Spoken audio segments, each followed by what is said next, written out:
बिस्मिल्लाहिर्रहमानिर्रहीम। अस्सलाम वालेकुम। मैं हूं नवीद और आप देख रहे हैं नवीद नेटवर्क यूट्यूब चैनल। दोस्तों उम्मीद करते हैं कि आप सब खैरियत से होंगे। दोस्तों काफ़ी दिनों से जब हमारी वीडियो नहीं आ रही क्योंकि काम काफ़ी ज़्यादा है, वर्किंग हो रही है, टावर जो हमारे लगे हुए थे वहाँ पर हम अपग्रेडेशन कर रहे हैं, न्यू सेटअप इंस्टॉल कर रहे हैं। यहाँ पर भी आप वीडियो के अंदर जो देख रहे हैं, यहाँ पर हम पुराना सेटअप जो उतार रहे हैं और नया जो है लगा रहे हैं। तो जैसे ही इस टावर का भी न्यू सेटअप हमारा कंप्लीट हो जाएगा, उसके ऊपर मैं तफसीली वीडियो बनाऊंगा कि यहाँ पर हमने क्या क्या चीज़ें न्यू लगाई हैं और किस तरह से लगाई हैं। इंशाल्लाह ताला वो सारी वीडियो आपके साथ शेयर करेंगे। मज़ीद आपको बताता चलूँ कि सिर्फ वर्किंग हमारी आजकल काफ़ी ज़्यादा हो रही है, जिसकी वजह से वीडियो जो है नहीं आ रही।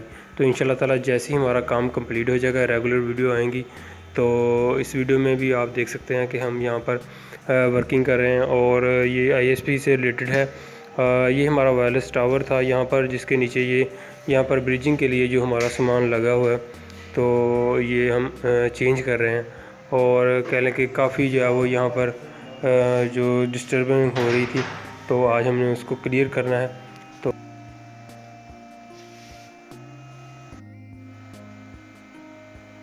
तो फ्रेंड्स जैसे ही हमारी वर्किंग जो है वो कंप्लीट होगी तो आपके साथ मुलाकात होगी।